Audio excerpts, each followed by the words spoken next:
मैं मोबिन अंसारी अंसारी क्लासेस से आज पहली बार 12th क्लास के लिए भूगोल का वीडियो बना रहा हूँ। दूसरी बुक का पहला चैप्टर, दूसरी बुक का जो 9वां चैप्टर है जिसका नाम है भारत के संदर्भ में नियोजन एवं सतत पोषणीय विकास। ठीक है, तो 9वां चैप्टर है, इम्पोर्टेंट है। ठीक है, पहली बार ज्योग्राफी की वीडियो बना रहा हूँ क्योंकि टाइम की व्यस्तता है, एग्ज़ाम आ गया इसलिए मैं बना रहा हूँ ताकि बच्चों का कुछ भला हो जाए। टाइम मिला तो और हम ज़्यादा से ज़्यादा वीडियो बनाएंगे। ठीक है, तो पहले ही जानना है क्वेश्चन, क्योंकि हमें क्वेश्चन चैप्टर का नाम ही क्या है कि भारत के संदर्भ में नियोजन और सतत पोषणीय विकास। तो पहले क्वेश्चन आता है कि नियोजन क्या है या नियोजन से आप क्या समझते हैं। तो नियोजन क्या है कि नियोजन है कि योजनाबद्ध तरीके से कार्य करना, योजनाबद्ध तरीके से कार्य करना तथा लक्ष्यों को प्राप्त करना। तो यहाँ पर पहले देखते हैं परिभाषा क्या है कि नियोजन से तात्पर्य सोच विचार की प्रक्रिया एवं कार्यक्रम की रूपरेखा तैयार करना। दोबारा सुनना है कि नियोजन से तात्पर्य सोच विचार की प्रक्रिया एवं कार्यक्रम की रूपरेखा प्रस्तुत करना जिससे कि लक्ष्यों को प्राप्त किया जा सके। दोबारा सुनना है कि नियोजन से तात्पर्य सोच विचार की प्रक्रिया, कार्यक्रम की रूपरेखा तैयार करना जिससे कि उद्देश्यों को प्राप्त किया जा सके। ठीक, तो ये पहला पॉइंट हो गया। दूसरा बताना है कि भारत में नियोजन का कार्य योजना आयोग को सौंपा गया। तो प्रश्न आ सकता है कि भारत में नियोजन का कार्य किसे सौंपा गया, तो योजना आयोग को। ठीक, और बताना है कि योजना आयोग एक वैधानिक संस्था है। योजना आयोग क्या एक वैधानिक संस्था है। तो प्रश्न आ सकता है कि भारत में नियोजन का कार्य किसे सौंपा गया, योजना आयोग को। यही दूसरा पॉइंट याद रखना कि योजना आयोग की स्थापना कब हुई थी, तो 1950। ठीक, योजना आयोग की स्थापना कब हुई, 1950 में।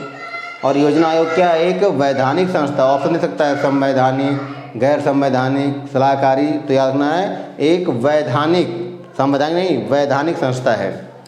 और इसका अध्यक्ष कौन होता है, प्रधानमंत्री। ठीक, लेकिन यहीं पे याद रखना है कि योजना आयोग को अगस्त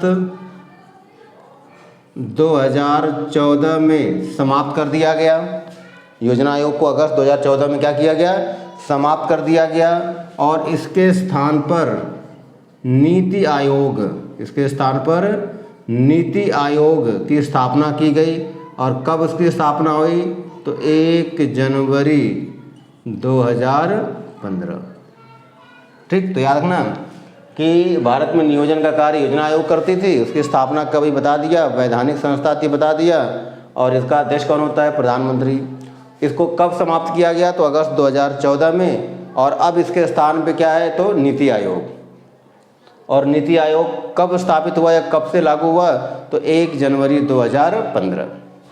तो एक क्वेश्चन कंप्लीट हो गया कि नियोजन क्या है, उसका मतलब कौन, उसका जिम्मा कौन, किसके पास है, कौन उसके लिए कार्य करता है। दूसरा क्वेश्चन है कि नियोजन के प्रमुख उपागम क्या हैं। नियोजन के प्रमुख उपागम क्या हैं। तो क्वेश्चन है कि नियोजन के प्रमुख उपागमों का उल्लेख कीजिए, या नियोजन के प्रमुख उपागम कौन कौन हैं। तो नियोजन के मुख्य रूप से 2 उपागम हैं। नियोजन के मुख्य रूप से 2 उपागम हैं। पहला है खंडीय उपागम या नियोजन, और दूसरा है प्रादेशिक उपागम या नियोजन। बात सुनना है कि नियोजन के मुख्य रूप से 2 उपागम हैं। एक क्या है, खंडीय नियोजन, और दूसरा क्या है, प्रादेशिक नियोजन। तो अब इन दोनों के बारे में सुनना है। खंडीय का मतलब क्या होता है, खंड खंड, अर्थात प्रत्येक अलग अलग क्षेत्रों के लिए योजना बनाना और उसको लागू करना। अब दोबारा सुनना है कि परिभाषा बताना है कि खंडीय उपागम क्या या खंडीय नियोजन किसे कहते हैं। तो बताना है कि अर्थव्यवस्था के विभिन्न क्षेत्रों या संगठन, देखो यहाँ लिखना है कि अर्थव्यवस्था के विभिन्न सेक्टरों या संगठनों या क्षेत्रों, कुछ भी लिख दो कि खंडीय नियोजन क्या है। तो अब लिखना है हेडिंग खंडीय नियोजन। इसमें बताना है कि अर्थव्यवस्था के विभिन्न सेक्टरों या क्षेत्रों जैसे कृषि, सिंचाई, ऊर्जा, परिवहन, संचार, सामाजिक संरचना, सेवाओं के विकास इत्यादि के लिए कार्यक्रम बनाना और लागू करना।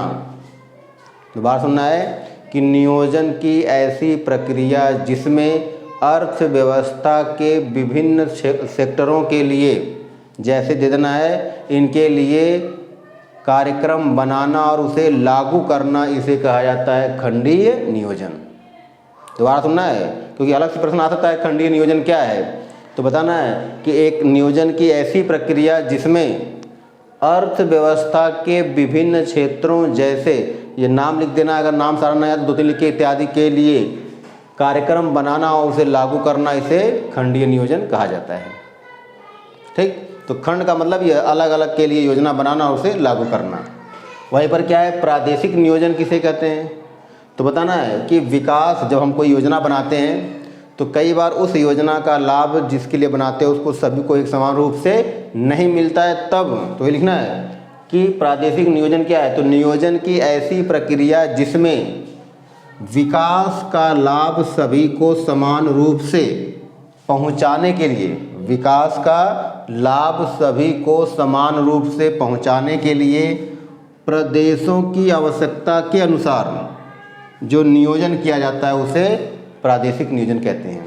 मतलब ऐसे अपने शब्दों में बताना है कि जब कोई योजना बनाई जाती है तो उस योजना का लाभ सभी को समान रूप से पहुँचे, इसके लिए प्रदेशों की आवश्यकता के अनुसार नियोजन किया जाता है। मतलब जिस प्रदेश को जितनी आवश्यकता है उसके हिसाब से उसके लिए नियोजन बनाया जाता है या योजना बनाई जाती है, इसे प्रादेशिक नियोजन कहते हैं। एक बार फिर से बता रहा हूँ ताकि आपको पहले समझना है, फिर नोट कर लेना है। और अगर एग्ज़ाम के लिए टाइम नहीं है तो बस यहीं से याद कर लेना, यहीं से आ जाएगा। कि क्या बताएंगे कि नियोजन की ऐसी प्रक्रिया जिसमें विकास का लाभ सभी को समान रूप से पहुँचाने के लिए प्रदेशों की आवश्यकता के अनुसार नियोजन किया जाता है, उसे प्रादेशिक नियोजन कहते हैं। ठीक, ये तो हो गया क्वेश्चन। फिर आप नेक्स्ट क्वेश्चन है कि सतत पोषणीय विकास किसे कहते हैं, या सतत पोषणीय विकास से आप क्या समझते हैं। सतत इंग्लिश में सस्टेनेबल डेवलपमेंट। तो बताना है कि एक ऐसी प्रक्रिया जिसमें उपलब्ध संसाधनों का इस प्रकार प्रयोग किया जाए कि वर्तमान समय के लिए और आने वाली पीढ़ियों के लिए संसाधन बचा रहे, तथा ऐसा विकास करना कि पर्यावरण को भी नुकसान न हो, इसे सतत पोषणीय विकास कहते हैं। एक बार दोबारा बता रहा हूँ, आराम से बता रहा हूँ, आपको लिखना है कि एक ऐसी प्रक्रिया जिसमें उपलब्ध संसाधनों का इस प्रकार प्रयोग किया जाए कि वर्तमान पीढ़ी के लिए भी और आने वाली पीढ़ियों के लिए संसाधन बचा रहे, तथा आर्थिक विकास हो और पर्यावरण को भी नुकसान न हो, इसे सतत पोषणीय विकास कहा जाता है। तो दो बातें याद रखना है कि एक तो आने वाली पीढ़ियों के लिए भी संसाधन बचा रहे, और दूसरा क्या बताना है कि पर्यावरण को भी नुकसान न हो। ठीक है, तो हो गया सतत पोषणीय विकास। अलग नेक्स्ट क्वेश्चन आता है कि भरमौर जनजाति किस राज्य में निवास करती है और इसकी प्रमुख समस्या क्या है। हालांकि ये लॉन्ग क्वेश्चन अलग से आता है कि भरमौर जाति के लिए क्या क्या किया गया है। फिलहाल में यहाँ बताना है कि भरमौर जाति किस राज्य में रहती है और इसकी प्रमुख समस्याएं क्या हैं। ठीक है, क्वेश्चन है कि भरमौर जनजाति के विषय में उल्लेख कीजिए। तो बताना है कि भरमौर जनजाति हिमाचल प्रदेश के पहाड़ी क्षेत्रों में रहती है। कहाँ पे, तो हिमाचल, ठीक है, हिमाचल प्रदेश में निवास करती है। तो भरमौर जनजाति कहाँ निवास करती है, हिमाचल प्रदेश में निवास करती है। पहला पॉइंट हो गया। दूसरा पॉइंट बताना है कि इनको अनेक प्रकार की समस्याओं का सामना करना पड़ता है। जैसे पहला है आधारभूत संसाधनों का अभाव, आधारभूत संसाधनों का अभाव और कठोर जलवायु दशाएं। क्या मतलब है, अगर इन न समझ में आए तो अपने शब्दों में लिखना है कि जो हिमाचल प्रदेश की भरमौर जनजाति है, इनको अनेक प्रकार की समस्याओं का सामना करना पड़ता है। यहाँ पे आधारभूत संरचनाओं का अभाव है, जैसे अस्पतालों की कमी है, विद्यालयों की कमी है, सड़कों की कमी है, बिजली की कमी है, पीने वाले जल, इन सब का पर्याप्त रूप में अभाव है। अर्थात इनके पास जो आधारभूत चीज़ें हैं वो नहीं हैं। और साथ ही साथ जो यहाँ की जलवायु है वो भी इनके कृषि के पर्याप्त अनुकूल नहीं है, इसलिए इनकी स्थिति बहुत ही खराब है। इनकी स्थिति को सुधारने के लिए भारत सरकार ने अनेक प्रकार के कार्य किए हैं जो निम्नलिखित हैं। ठीक है, तो इस तरह से आज हमने पहली बार भूगोल चैप्टर के 9वें चैप्टर का जो बना रहे हैं, जो कि पेपर में इंपॉर्टेंट आने वाला है, तो आज हमने थोड़ा सा कुछ क्वेश्चन बनाया है। अब नेक्स्ट पार्ट में हम बनाएंगे।